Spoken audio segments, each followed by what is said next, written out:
فاتحہ۔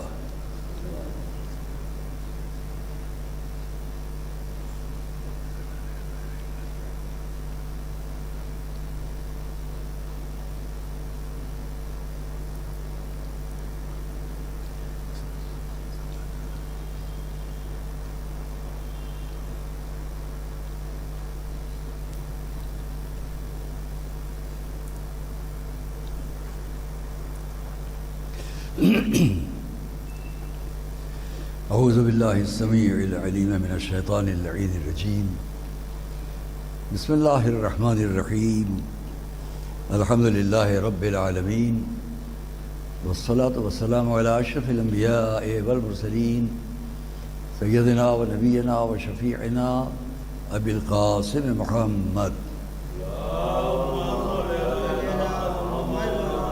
وأہل بیتہ الطیبین الطاہرین المعصومین المظلومین الذین اذهب اللہ عنہم الرجس وطہرہم تطہیرا۔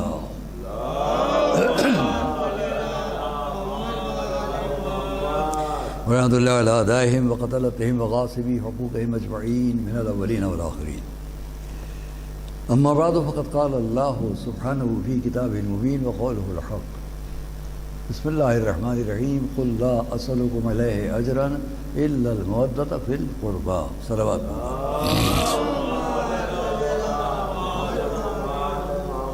عزیزان گرامی، ہم آپ کے سامنے ان تمام پابندیوں کو مد نظر رکھتے ہوئے جو حکومتی طور پر اس وقت ہیں، اور ظاہر ہے کہ وہ پابندیاں ایک بدترین مرض کو سامنے رکھتے ہوئے ہیں، اس کو ہم عزاداری پر پابندی نہ سمجھیں۔ ان کا اپنا انداز تحفظ کا کہ کیسے بچا لے جائیں وہ اپنے ملک کے لوگوں کو اس موذی مرض سے۔ میں حکومت کی تائید میں یا ان کے لیے ترویج میں نہیں بول رہا ہوں، نہ میں کبھی سیاسی اعتبار سے کوئی بات کرتا ہوں، اور نہ میں آج تک کسی بھی حکومت یا کسی بھی پارٹی یا کسی کی تائید میں نے کبھی کچھ کہا ہے، ایسا کچھ نہیں۔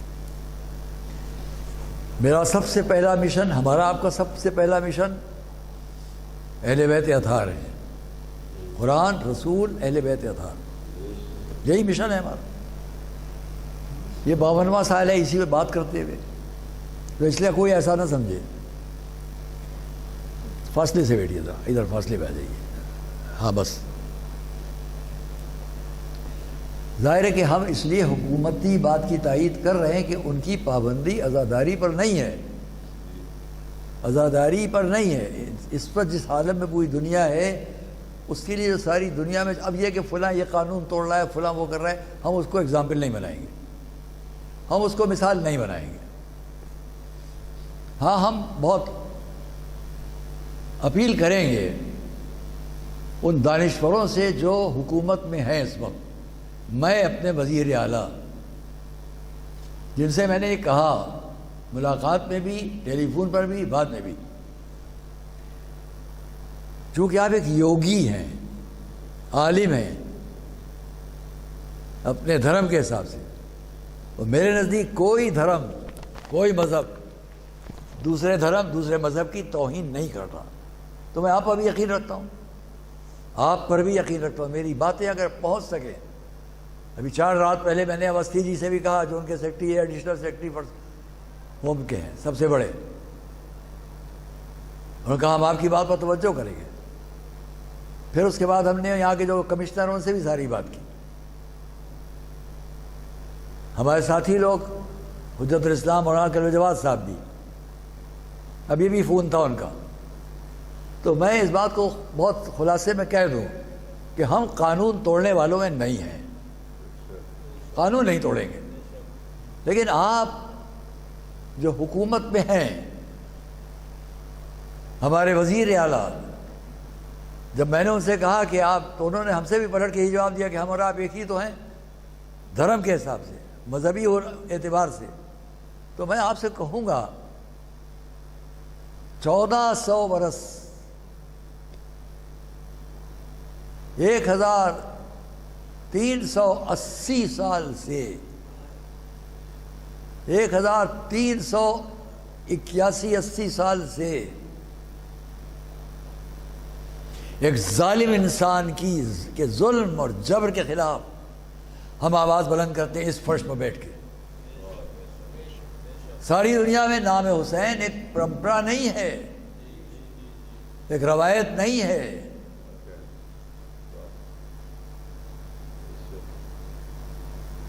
برس سے 1441 سال ہو گئے ہجرت کو رسول نے مکے سے مدینے, اور 13 سال آپ مدینے میں نبوت کی باتیں بیان کرتے رہے. اس طرح تقریباً 1432-33 سال ہو گئے اس میسج کو آتے ہوئے, لیکن اس کے اندر اگر ہم مائنس کر دیں ہجرت کے 10 سال بعد کے, تو حضور کے وفات کے 51 سال کے بعد یہ واقعہ پیش آیا. اس طرح 1380 سال ہو گئے امام حسین کی شہادت کو. ہمارے بھارت کے جتنے لوگ ہیں کسی مذہب کے ہوں وہ امام حسین کو مانتے ہیں, آپ بھی مانتے ہیں. تو میں کہوں گا, بہت ادب سے کہوں گا, دیکھیے بہت پوری قوم کا دل ٹوٹا ہوا ہے. میں شیعہ سنی ہندو مسلم کی بات نہیں کر رہا ہوں. ہر وہ شخص جو حسینی ہے, جو ظلم کے خلاف بولنا چاہتا ہے, جو ظالم سے نفرت کرنا چاہتا ہے, اس نے یہ بات شروع کیا صدیوں سے پوری دنیا میں ہے. لکھنؤ میں نہیں ہے, یو پی میں نہیں ہے, ہندوستان میں نہیں, پوری دنیا میں ہے. آپ وہ قانون کو اتنا لچکدار بنا لیجئے کہ گاؤں قریے قصبے جو بے چین ہے نام حسین لینے کے لیے, اس کو اجازت ملے. آپ کر سکتے ہیں, آپ کے ہاتھ میں, آپ کے اختیار میں ہے. کہیں بھی پولیس آپ کے حکم سے الگ نہیں ہے, لیکن پولیس والوں میں بھی اکثریت وہ ہوگی جو نام حسین کو جانتی ہے. میں مثالیں دیتا, میں بات کو ختم کروں یہیں پر. 5 آدمی ہیں ہمارے یہاں, چینل والوں کو 2-4 کو چھوڑ گئے 5 آدمی. کل بھی تھا, آج بھی ہیں, آگے بھی رہیں گے. ہم قانون نہیں توڑیں گے, لیکن ہم ایک درخواست کرتے ہیں, ہم قانون نہیں توڑ رہے, آپ وہ انتظام کریں کہ لوگوں کے دل نہ ٹوٹیں. جو قانون نہیں توڑ رہے ہیں ان کا دل نہ ٹوٹے, اس کا انتظام ہونا چاہیے. کیونکہ عزاداری کوئی جشن نہیں ہے, یہ امام حسین کا نام لینا کوئی جشن نہیں ہے. کچھ لوگ بیٹھتے ہیں نام حسین, ان کے واقعات سنتے ہیں, آنکھوں سے آنسو بہتے ہیں. یہ کیمرے گواہ ہوں گے, جب آنسو دکھائیں گے آنکھوں کے آپ دیکھیں گے, کوئی مصنوعی آنسو نہیں بہتے ہیں, دل پہ چوٹ لگتی ہے ہم لوگ ساتھ. تو اس لیے ہمارے صوبے کے, اتر پردیش کے پولیس ڈپارٹمنٹ کے سب سے بڑے ڈائریکٹر جنرل آف پولیس رہے ہیں اسی صوبے کے. ان کے پورے گاؤں میں کوئی اور نہیں رہتا ہے, سب ہمارے ہندو بھائی ہیں, اور انہی کے بقول ان کے گاؤں میں ہر بھائی کے گھر میں تعزیہ رکھا جاتا ہے. نام میں نہیں لوں گا. آئیے بات کریں, ایک صلوات بھیجے محمد والے. یہ میری آواز پہنچ جائے میں بہت شکر گزار ہوں گا پوری قوم کی طرف سے, سب کی طرف سے. خالی شیعہ سنی ہندو مسلم کی بات نہیں, عزادار امام حسین کا نام لینے والے لوگ, ان کو الگ رکھیے, ان کی کوالٹی الگ ہے, ان کو الگ مانیے, ان کو الگ دیکھیے, کیونکہ یہ ظلم کے خلاف بیٹھتے ہیں. ان کے پاس ایک جذبہ آتا ہے ظلم کے خلاف جانے کا. دوستوں اور عزیزوں, کل بھی میں نے آپ سے کہا, یہ ہم اپنی مجلس کی طرف پلٹتے ہیں, چند باتیں کہہ لیں. پورے بھارت میں, پورے ہندوستان میں میں آپ کو یہاں پر ایک کتاب لایا ہوں, ابھی آپ کو اس میں سے نکال دیجئے.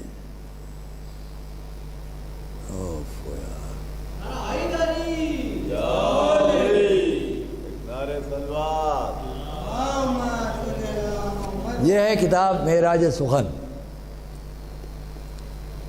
یہ کبھی عالمی مرثیہ سینٹر نئی دہلی سے شائع ہوئی ہے. اس میں نعتیہ مرثیے ہیں. ڈاکٹر عظیم امروی ہمارے چھوٹے بھائیوں کی طرح ہیں, بڑا نام ہے, بڑی کتابیں لکھی ہیں.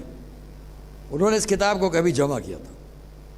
میں نے اپنے ایک مضمون میں بھی اس کا حوالہ دیا ہے, اور مختلف لوگوں کے کربلا کے واقعات پر مرثیے ہیں. اس میں سے ایک جگہ سے میں بیان کر رہا ہوں. یہ روپ کمار کماری کبھی آگرے میں تھی, بہت پہلے کی بات ہے, جن کی بڑی تعریف. یہ تقریباً 70 سال پہلے شائع ہوا ہوگا سب. 1938 میں ان کی وفات ہو چکی, روپ کماری کی. 38 سے 40, 1938, 100 سال پہلے کی بات ہے. غالباً 1938 سے قبل فوت ہو گئیں. اب کیا ہے 2020, 60 وہ 20, 80 سال پہلے ان کی موت ہو چکی. اس وقت انہوں نے کیا لکھا ہے, نمونے کے طور پر پیش کر رہا ہوں.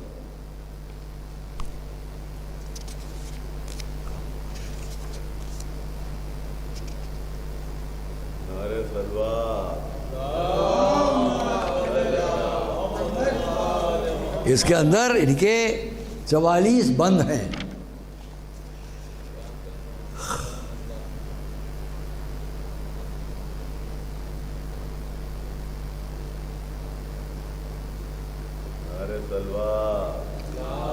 آئیے اس میں سے میں 38 نمبر کا 38 نمبر کا اس مرثیے کا بند پڑھ رہا ہوں.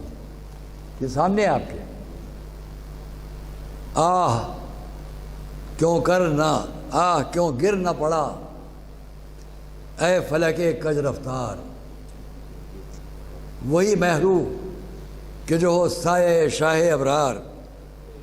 کیا غضب ہے کہ اٹھے شمر کی اس پر تلوار, ستم و جور سے لٹ جائے اسی کی سرکار. ہائے دنیا میں نہ دم بھر بھی وہ راحت ہے, پائے دنیا میں نہ دم بھر بھی وہ راحت ہے, اس کے ناموس ہو پابند مصیبت. جس کے کارن سہیں دکھ درد جناب زہرا, کربلا میں وہی مظلوم ہو پابند بلا. جس کو سمجھا کہ یہ سب سائے محبوب خدا, اس پر امت کرے کیا ستم و جور و جفا. جس کو محبوب زمانے میں پیمبر رکھے, اس کے سینے پر قدم شمر بداختر رکھے. میں 2-4 چھوڑ کے تاکہ بس آپ کو آگے بات کرنا ہے. کربلا روپ کماری وہ کہہ رہی ہیں, بہت مشہور شاعرہ ہندو. کربلا یاد ہے کچھ تجھ کو قیامت کا وہ دن, وہ بلا خیز سما حشر کا آفت کا وہ دن, آل اطہار کی بندی کا حراست کا وہ دن. غور کیجیے, میرے مہراج کی رخصت کا مصیبت کا وہ دن. بنت زہرا کا وہ کہنا کہ بچاؤ بھائی, شعلے خیموں میں بھڑکنے لگے, آؤ بھائی.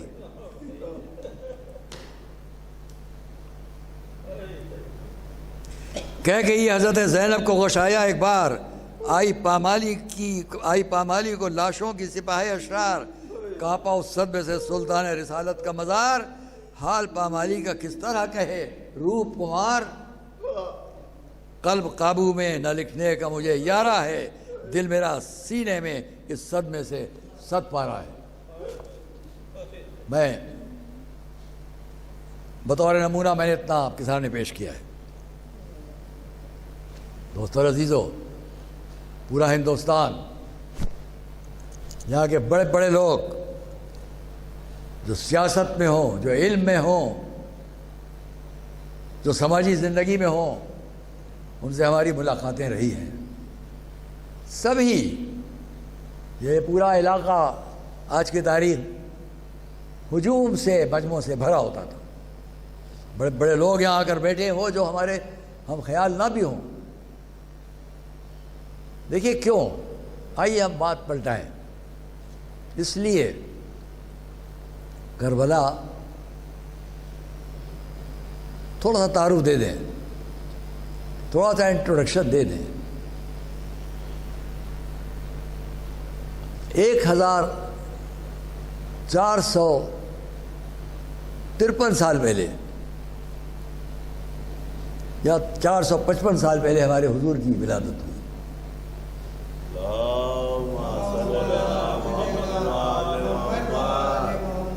مکے میں جو لوگ نہ جانتے ہو، میرے نوجوان جہاں جہاں میری آواز پہنچ رہی ہو، انشاءاللہ کوشش ہے سب کی کہ پورے ہندوستان میں، ہمارے اتر پردیش میں بات ایسے بن جائے کہ سب لوگ پابندیوں کے ساتھ، کیونکہ کرونا کو ہم چیلنج نہیں کر پا رہے ہیں. ایک موذی مرض ہے، اس کو پہلے سامنے رکھ کر ہی ساری بات کرنا ہے. لیکن راستے نکلتے ہیں، انشاءاللہ نکلیں گے کہ جس میں عزاداری اپنے طور پر ہو. تو ہم آپ سے اتنا کہیں، اتنا عرض کریں، کیوں ہے یہ ذکر ظلم کے مقابلے میں احتجاج، ڈیمانسٹریشن، آواز؟ اس لیے کہ تقریباً 1441 سال ہوتے ہیں ہجرت کو رسول کی. 13 سال آپ نے مکے میں زندگی گزاری. کتنے ہوئے اعلان نبوت والی؟ 441 میں، یہ 1441 ہے، اب تو 42 ہے. 1442 13 سال جوڑیے 52، 1455. 1455 سال میں حضور کے 40 سال ابتدائی زندگی کے اور جوڑ دیے، تقریباً 1500 سال میں کچھ کم. اس وقت جب حضور کی ولادت ہوئی ہے، اس کو اب 10 سال کم 1500 سال ہونے کو آ رہے ہیں. اگر میں نے ٹھیک فگر جوڑی ہے تو ٹھیک ہے، کچھ آپ لوگوں ذہن میں آئے تو بتائیے. کیونکہ 1441 ہجرت کو، اس میں 53 سال اور جوڑ دیجیے تو جا کے 1455 سال، تقریباً 1500 سال، 4-5 سال کم. اس وقت تک حضور کا گھرانہ کیا ہے میں یاد دلاؤں، کیونکہ ہر شخصیت کو یہ دیکھا جاتا ہے کہ وہ خود کیا ہے، اس کا چاروں طرف کا ایٹماسفیئر کیا ہے، اس کے لوگ کون ہیں، وہ کس گھرانے، کس خاندان، کہاں کا ہے. آپ جب کسی بھی شخصیت کے بارے میں کچھ لکھنا، کچھ کہنا، جو بڑی شخصیت کو کہنا چاہیں گے تو آپ یہ ضرور دیکھتے ہیں اس کا گھرانہ کیا ہے، وہ کہاں کا ہے، اس کے تھاٹس کیا ہیں، خیالات کیا ہیں، فکریں کیا ہیں، سوچ کیا ہے، علم کیا ہے، نالج کیا ہے، سب دیکھتے ہیں ہم. تو اگر ہم اسلام، قرآن اور رسول پر بات کریں اور یہ کہیں کہ یہ امن کا دین ہے، یہ سلامتی کا دین ہے، یہ رحمت و محبت کا دین ہے، تو یوں ہی نہیں کہہ لیں گے. میں نے کل بھی کہا، آج پھر یاد دلا دوں اور آگے کہوں گا، ایک پروپیگنڈا چلایا جاتا ہے کہ قرآن میں ان کو مارو، ان کو قتل کرو، یہ سب باتیں ہیں.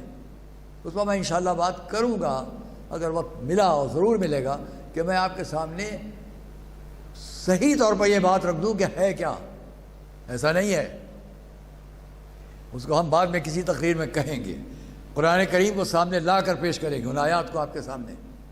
یہاں پھر ہم ایک دعویٰ کر رہے ہیں، ایک بات کہہ رہے ہیں، ایک چیلنج دے رہے ہیں، گفتگو کر رہے ہیں. اسلام امن کا دین ہے، قرآن امن کا قانون ہے، رسول کی ذات امن و محبت کی ذات ہے. اب اس کے لیے ہم یہ دیکھیں وہ کس ایٹماسفیئر میں تھے، اب سے 1500 سال پہلے کیا حالات تھے؟ جس گھرانے میں ان کی ولادت ہوئی وہ گھرانہ کیسا تھا؟ جو چاروں طرف ان کے لوگ تھے وہ کیسے تھے؟ جاہل تھے، پڑھے لکھے تھے، بے عزت تھے کہ باعزت تھے، ظلم و جبر پسند کرتے تھے کہ رحم و محبت پسند کرتے تھے؟ دیکھیے ہوتا ہے نا کہ بہت موقعوں پر ایسا ہوتا ہے، کوئی بچہ خراب دکھائی دیتا ہے، لوگ کہتے ہیں ان کے باپ بھی ایسے ہی تھے، اور کوئی بچہ اچھا دکھائی دیتا ہے تو کہتے ہیں ہاں بھئی اپنے باپ کے نقش قدم پر ہے۔ ہوتا ہے کہ نہیں؟ تو ہمارے حضور کی ذات ساری دنیا کہتی ہے، اب حضور کی شخصیت سامنے رکھو، پھر کربلا تک آؤ۔ میں سیدھے کربلا کی بات نہیں کر رہا ہوں، سیدھے امام حسین کی بات نہیں کر رہا ہوں۔ پہلے حضور جو ان کے نانا ہیں، امام حسین کے نانا پیغمبر اسلام، پیغمبر اسلام ہمارے حضور کے نانا کے دادا حضرت عبد المطلب، حضرت عبد المطلب کے دادا حضرت عبد المطلب کے دادا حضرت ہاشم، حضرت عبد المطلب، حضرت ہاشم، حضرت عبد مناف، حضرت قصی، میں پورا شجرہ پڑھتا۔ حضرت قصی انہوں نے خانہ کعبہ جہاں ہے اس کے قریب ایک گھر بنایا۔ اس گھر کو اس لیے بنایا کہ جتنے جھگڑے جہاں جہاں لوگوں میں ہوتے ہو یہاں آ کے طے کریں۔ یہ میں نہیں کہہ رہا ہوں، ہسٹری ہے، تاریخ ہے۔ اس گھر کا نام بتاؤں؟ اس گھر کا نام رکھا حضرت قصی، قاف صاد یہ، حضرت قصی۔ ان کے بیٹے حضرت عبد مناف، ان کے بیٹے حضرت ہاشم، ان کے بیٹے حضرت عبد المطلب، ان کے بیٹے حضرت عبداللہ، ان کے بیٹے ہمارے حضور۔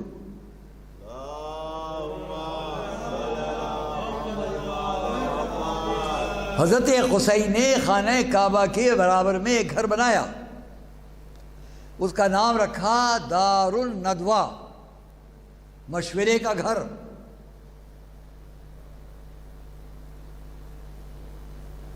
اس لیے بنایا کہ جہاں جہاں یہ آپس میں قبیلے کے لوگ لڑتے ہیں چھوٹی چھوٹی بات پر، میں مثال دوں آپ کو،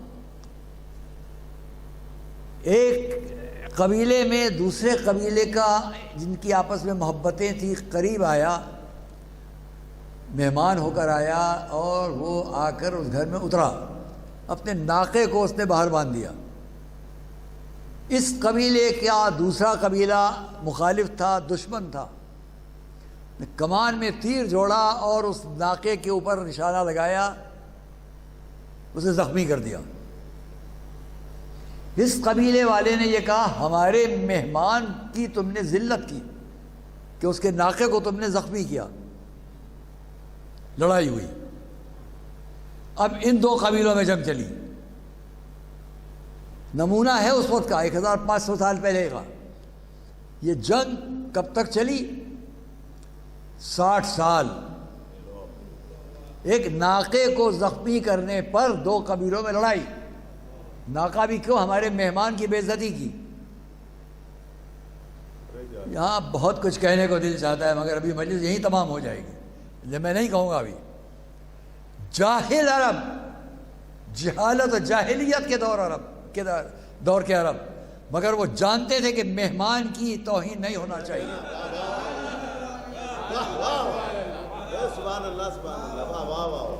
آپ سب سمجھ گئے اس بات کو۔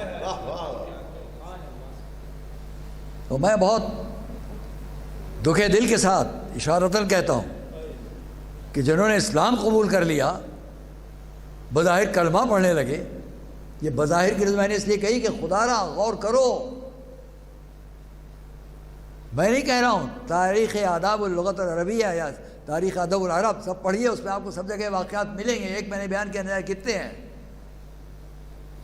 وہ ایک مہمان کی توہین پر اتنا، اور رسول کے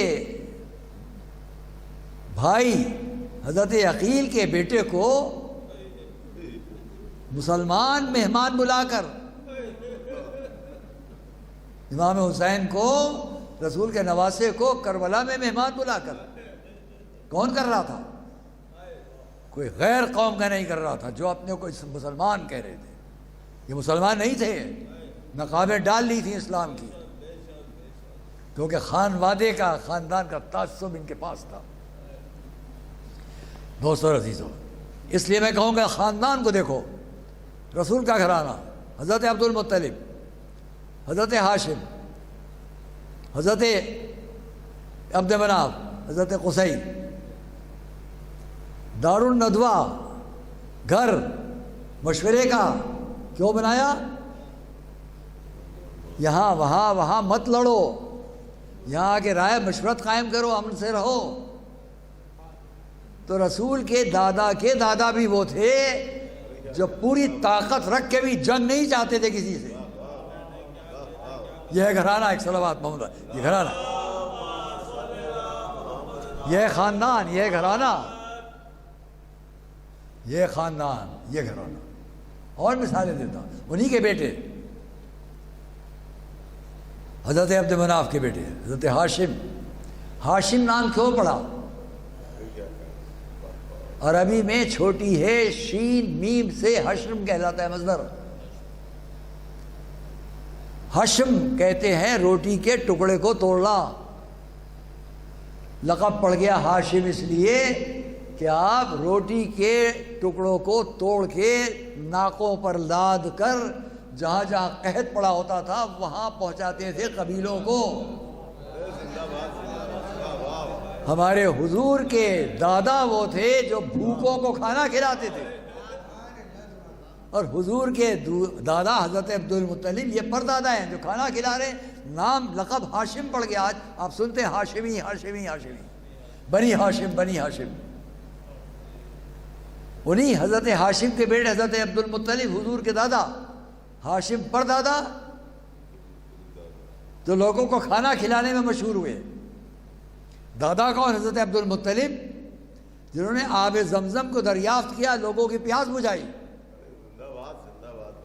ایک جد وہ ہیں جو بھوکوں کو کھانا کھلا رہے تھے، دوسرے جد وہ ہیں جو پیاسوں کو پانی پلا رہے تھے۔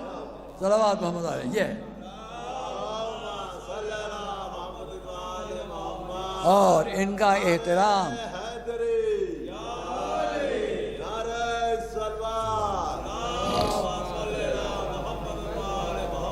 تھوڑا اس گھرانے کا حال تھوڑا سا اسی طرح سلسلہ رہے تاکہ دونوں باتوں کا دنیا کے سامنے ایک اندازہ لوگ کر سکیں۔ گھرانہ امن و سلامتی کا پیغام جس نے دیا، اس کا پورا گھرانہ اوپر اور اوپر اور اوپر۔ میں آپ کو کم سے کم 32 پشتوں تک لے جاتا ہوں اوپر، لیکن اس کا وقت نہیں ہے ہمارے پاس۔ اور دنیا جانتی ہے کہ میں یہ شجرہ بہت پڑھ چکا ہوں، بہت مجلسوں میں، برابر مجھ سے مطالبہ ہوتا ہے، پھر پڑھیے دیکھا جائے گا۔ یہاں میں نے اتنا بیان کیا آپ سے۔ عزیزان گرامی، یہ بھی یاد رکھیے گا، اس گھرانے کی، چونکہ یہ خانہ کعبہ ایک وہ ہے جو آج ہم سے منسوب ہے، مسلمانوں کی نماز، قبلے کا مرکز، قبلہ، اس سے 2500 سال اوپر حضرت ابراہیم کے وقت سے خانہ کعبہ ہے۔ آتے آتے حضرت عبد المطلب، حضرت ہاشم، حضرت عبد مناف، حضرت قصی، یہ پورا گھرانہ کعبے کے چاروں طرف چونکہ رہتا تھا۔ اس پر بھی غور کر لیجئے گا آپ جو کہنے جا رہا ہوں، تھوڑا یہ شجرہ ذہن میں رکھیے، جہاں جہاں میری مجالس جا رہی آن لائن وہ بھی سب سنیں۔ خانہ کعبہ کے قریب یہ گھرانہ حضور کا خاندان رہتا تھا، تو یہ کعبے کا مجاور کہلاتا تھا۔ آج آپ اجمیر شریف جائیے، آپ ابھی یا دیوا شریف جائیے، لکھنؤ سے قریب، ان تمام جگہوں کے جو منتظم ہیں ان کی وہاں کی بستی عزت کرتی ہے، چونکہ یہ اتنے بڑے صوفی عالم کے بارگاہ کے قبر کے مجاور ہیں، حفاظت کرتے ہیں، انتظام کرتے ہیں۔ تو کعبے کے مجاور یہ لوگ تھے، اس لیے دور تک عرب میں ان کی کیا عزت تھی۔ اس گھرانے کا کوئی شخص عرب میں کہیں بھی جائے، بہت توجہ سنیے کہ تاریخ کا فقرہ نقل کر رہا ہوں، اس گھرانے کا کوئی شخص مکے سے باہر ہمیر، تبوک، یمن، کہیں بھی جائے، وہ زمانہ ایک ایک درہم و دینار پر لوگ قتل کر دیے جاتے تھے، لوٹ لیا جاتا تھا۔ لیکن یہ ایک عجب ہسٹری ہے، اس بدترین حالات میں بھی جو کعبے کے مجاور یعنی حضور کا گھرانہ تھا، یہ بھی جاتے تھے، ہر وقت کعبے کے قریب نہیں بیٹھے رہتے تھے۔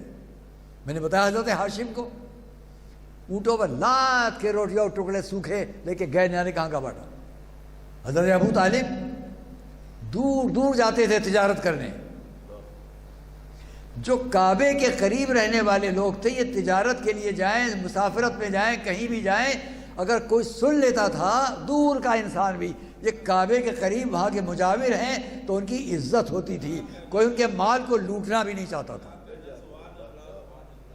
کسی کی مجال نہیں تھی جو کعبے کے کسی مجاور کی تجارتی مال کو کہیں لوٹ لے، ارے یہ ان کے ہیں، ان کو نہیں، ان کو نہیں۔ جاہل عرب بھی عزت کرتا تھا کعبے کے مجاور کی، جبکہ اس وقت کعبہ الگ نوعیت پر تھا، یہی کعبہ تھا لیکن سب کا تھا۔ اتنی عزت جو کعبے کے قریب ہوں، اور یہ ساری بستیوں کا کتنا عقیدہ تھا اپنے گھر پر، یعنی اس گھر پر، اللہ کے گھر پر، کعبے پر۔ یمن میں ایک شخص تھا جو عیسائیوں کا بہت بڑا فوجی جنرل تھا، اس کا نام تھا ابرہا۔ بات یہ ہوئی، جلدی سے 2 لفظوں میں کہہ لوں، آج بھی یمن ہے، اس یمن میں یہودیوں نے بہت سے عیسائیوں کو قتل کیا، سینکڑوں ہزاروں کو۔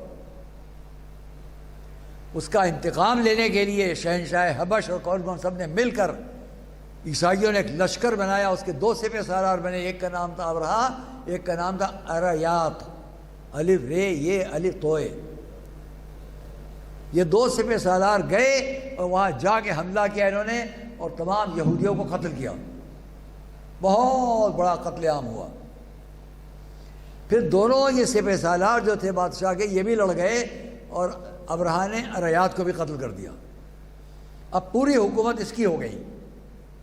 اس نے وہاں ایک بہت بڑا چرچ بنایا، اور یہ طے کیا اب ساری دنیا میں عبادت کا سینٹر، مرکز یہی چرچ ہوگا۔ تو اس نے سنا حجاز میں ایک جگہ ہے، مکہ ہے، وہاں ایک خانہ کعبہ ہے جو مرکز ہے تمام عرب کے قبیلوں کا، چلو چل کر اس کو ڈھا دیں تاکہ مرکز یہ گھر بنے۔ وہ آیا، یہ میں نے آپ نے برابر اس واقعے کو سنا پڑھا، بس میں اپنی بات کو مختصر کروں کہ جب وہ آیا تو باہر ٹھہرا اور روپ ڈالنے کے لیے ہاتھی لے کر آیا۔ کعبے میں، مکے میں سب کو معلوم تھا کہ کوئی آ رہا ہے یہاں پر حملہ کرے گا، اس سے پہلے بھی ہوا ہے۔ ایک اور بادشاہ تھا ڈیمیٹریوس، جب وہ پہنچا تو مکے والوں نے باہر نکل کر اتنا کہا، ہم ساری دنیا کے مظالم سے تنگ آ کر یہاں آ گئے ہیں، اور یہ تو نمک بھری سرزمین ہے، یہاں کے پانی بھی نمک والا ہوتا ہے، یہاں کچھ لینے کھانے کو نہیں ہے، ہم تھوڑے تحفے لائے ہیں، یہ لے لو اور چلے جاؤ، اگر تم یہاں حکومت کرنا چاہو گے تو ہم تم سے لڑیں گے۔ تو ان سب نے، اس بادشاہ نے کہا نہیں، ہمیں تم سے کوئی نہیں لڑنا ہے، وہ چلا گیا۔ لیکن یہ آیا تھا گھر منظم کرنے، آیا باہر ٹھہرا، اور ستانے کے لیے اس نے خانہ کعبہ کے اس وقت کے سب سے بڑے سربراہ سردار مکہ حضرت عبد المطلب کے اونٹوں کو ضبط کر لیا جو باہر تھے۔ واقعہ نہیں پڑھنا ہے، بس اتنا کہوں گا کہ حضرت عبد المطلب نے اپنے تمام بستی کے لوگوں سے کہا تم سب چلے جاؤ، یہ حملہ اگر کرے گا تو ہمارا خون نہ بہے، تم سب چلے جاؤ۔ یاد رکھیے گا حضرت عبد المطلب نے معاذ اللہ کسی بزدلی کے حساب سے نہیں بھیجا. وہ اتنے شجاع تھے کہ ہزاروں کے لشکر سے اکیلے لڑ جاتے, بزدل نہیں تھے. لیکن انہوں نے آج تک کے آنے والی ہر نسل کو بتایا, جب میرا پوتا تم سے امن کی باتیں کرنے آئے گا تو یاد رکھنا اس کا دادا بھی امن کی باتیں کرتا تھا. صلوات محمد علیہ وسلم. یہ یاد رکھنا کہ یہ گھرانہ امن کا پیغامبر ہے, اور اس لیے کتنا اثر تھا حضرت عبد المطلب کی آواز میں. جتنے مکے کے رہنے والے سب نے سنا, سب چلے گئے, سب چلے گئے. بزدل نہیں تھے, چلے گئے.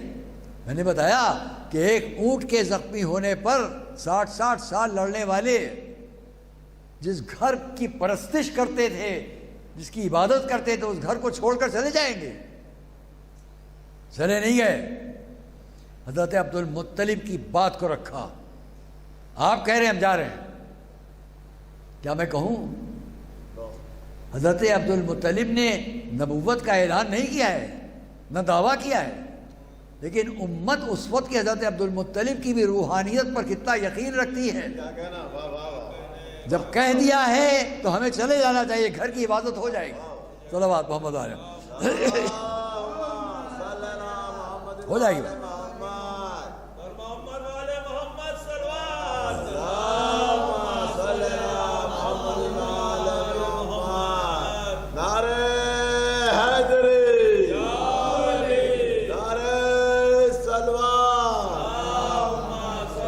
اور ہوا کیا ان تفصیلات پہ نہیں جاؤں گا, کیا ہوا, ہاتھی یہ وہ سب چھوڑیے. بھائی اتنا حضرت عبد المطلب سب چلے گئے, اور اسی سن میں ہمارے حضور کی بھی ولادت ہوئی.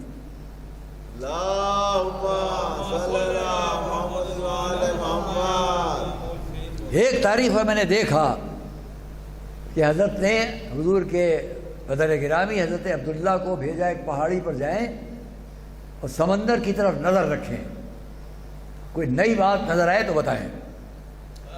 یہ کیا ہے؟ اس کا مقصد یہ کہ حضرت عبد المطلب کو معلوم ہے کیا ہونے والا ہے, ورنہ یہ نہ کہتے. اور حضرت عبداللہ نے خبر دی کہ سمندر کی طرف سے ایک سیاہ گھٹا اٹھ رہی ہے. وہ سیاہ گھٹا نہیں تھی, پرندے تھے جو آ رہے تھے عذاب الہی کی شکل میں.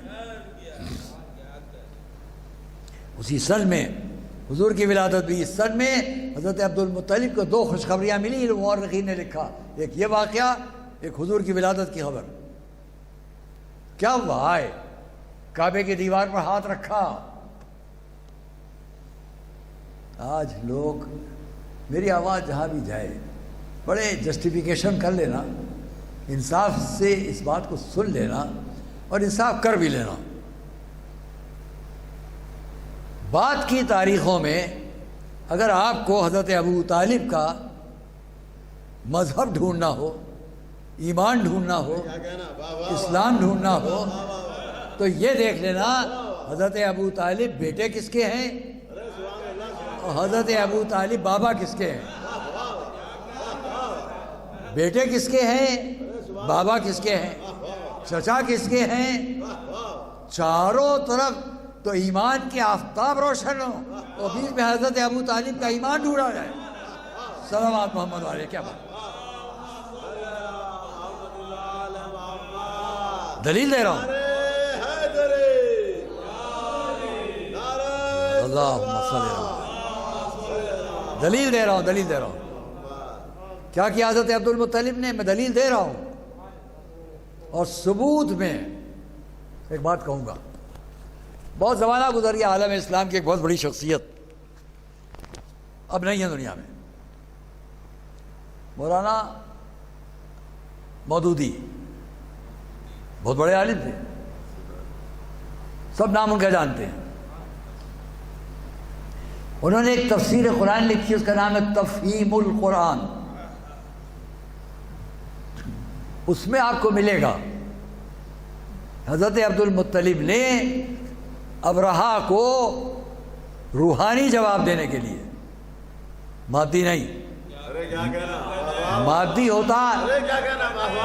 ہوتا تو مکے والوں کو روک لیتے، بلکہ اور قبیلے جمع کر لیتے، سب کو باہر کر دیا، سب کو باہر کر دیا۔ اکیلے آئے، کعبے کی دیوار پر ہاتھ رکھا، کیا لکھا علامہ مودودی نے؟ 4-5 مناجاتیں ہیں عبد المطلب کی، حضرت عبد المطلب کی۔ ہاتھ رکھ کر مناجات کسے کہتے ہیں؟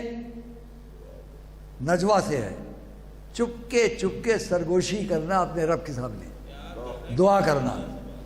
حضرت عبد المطلب کی جو مناجاتیں وہاں پر نقل ہیں، کعبے کی دیوار پر ہاتھ رکھا ہے نا حضرت عبد المطلب نے، کعبے کی دیوار پر ہاتھ رکھ کے اسے پکار رہے ہیں جس کا یہ گھر ہے۔ اس گھر کے اندر اور کون کون ہے؟ لات، منات، عزا، ود، ہبل، بڑے بڑے 360۔ اگر حضرت عبد المطلب کا دین کچھ اور تھا تو ان 360 میں کسی کو پکارتے؟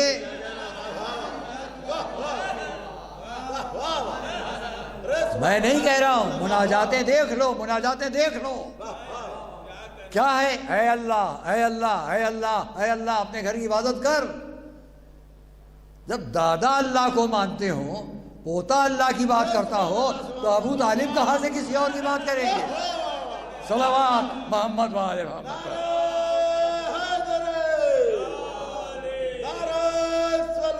کہاں سے بات کریں؟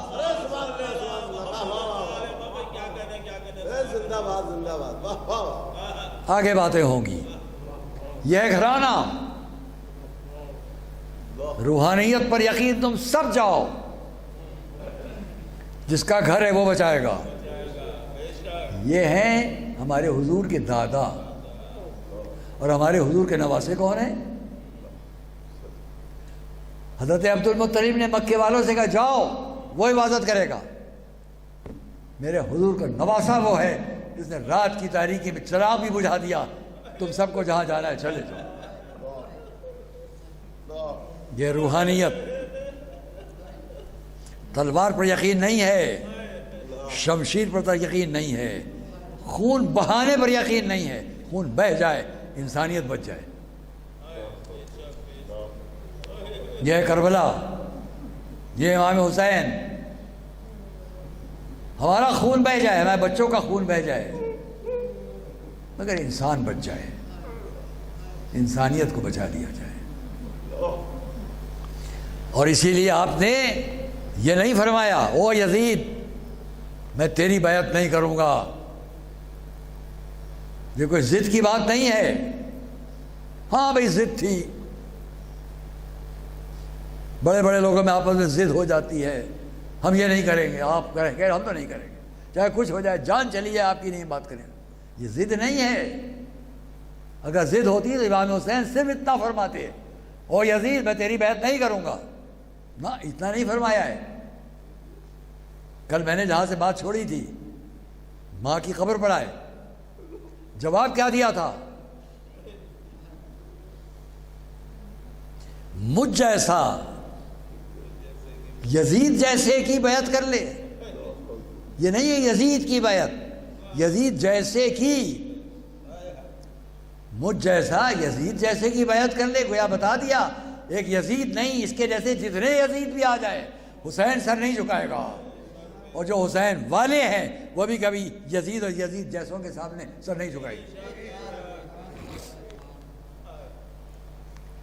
اور اس لیے اودھ نامہ میں آن لائن میرے مضامین شائع ہوتے ہیں ہر جمعے کو، آج بھی شائع ہوا ہے، اس میں نے لکھا ہے اسی بات کو، امام حسین 2 محرم کربلا آئے۔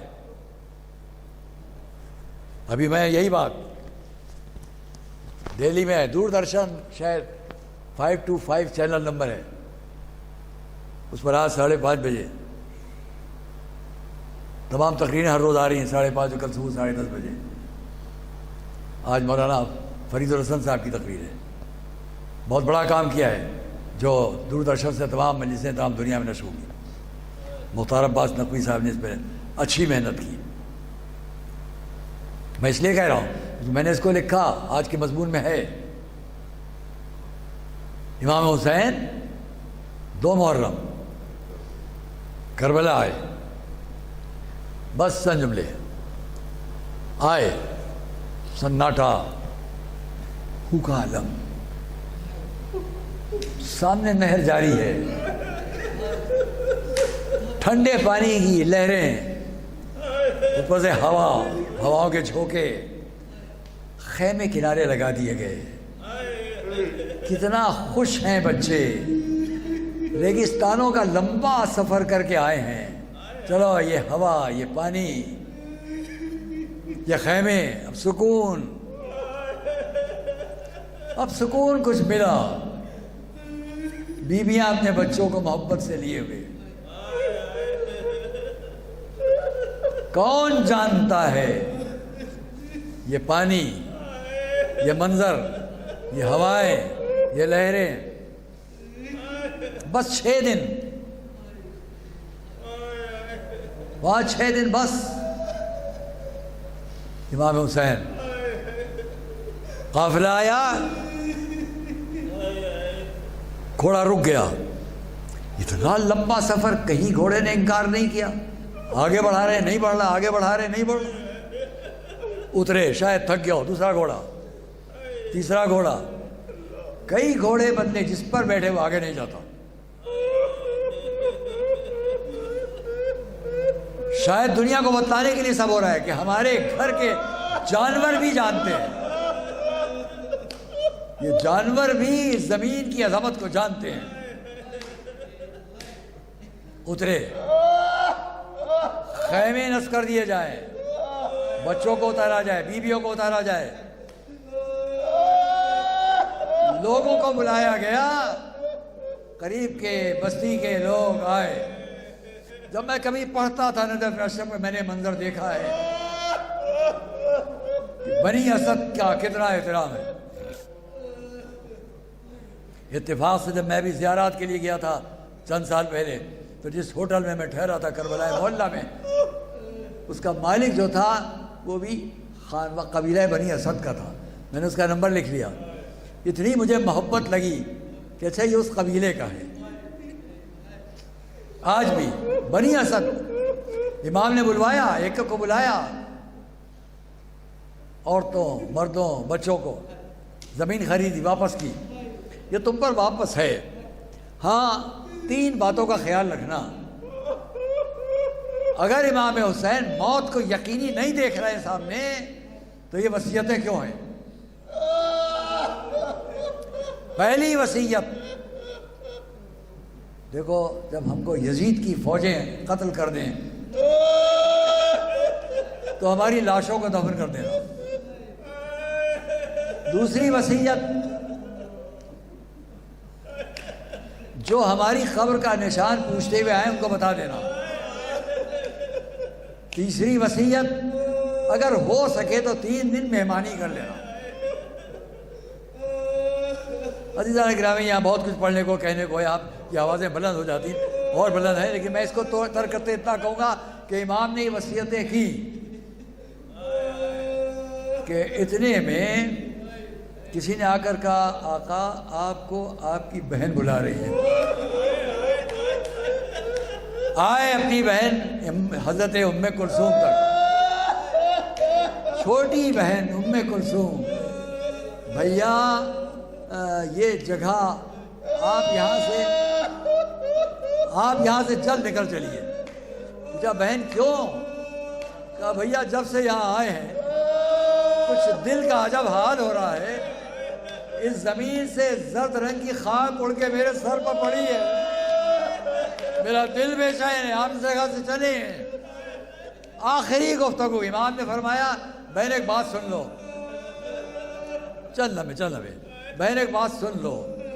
ایک وقت تھا اسی زمین سے میرے بابا گزر رہے تھے, یہاں رک گئے, میرے بھائی امام حسن کے زانو پر سر رکھ کر آرام کیا, آنکھ لگ گئی، آواز آپ نے دی انا للہ و انا الیہ راجعون، آنکھ کھلی۔ تو سنیں جلدی جلدی 2 جملے۔ اے بہن، میرے بابا سے میرے بھائی نے پوچھا بابا یہ آپ نے انا للہ کیوں فرمایا؟ تو فرمایا بیٹا اب یہ بھی آنکھ لگ گئی، میں نے دیکھا کہ آسمان سے کچھ لوگ اتر رہے ہیں سفید لباس پہنے ہوئے، ان کے گلوں میں تلواریں لٹکی ہوئی ہیں۔ میں نے دیکھا ایک شخص نے اتر کر ایک تلوار سے نشان کھینچا، ایک بڑا نشان کھینچا، میں نے دیکھا اس کے اندر خون تازہ جوش مارنے لگا، اور میں نے دیکھا میرا حسین اس خون کے اندر غلطہ ہے۔ میں نے یہ منظر بیان کیا تو ایک مرتبہ امام حسین نے فرمایا بہن یہ وہی جگہ ہے جہاں کی بابا نے خبر دی ہے، اب یہاں ہماری آخری منزل ہے، یہاں ہمیں ہمیشہ يعلم الذين ظلموا أي منقلب ينقلبون شرکاء مجلس کو تیری شرعی مقاصد ہمارے اعمال کو قبول فرما، بحق محمد والے حضور عزت حجت میں تاجیل فرما، ہم سب کو زندگی آخری راہ محبت اہل بیت پر ثابت قدم رہے۔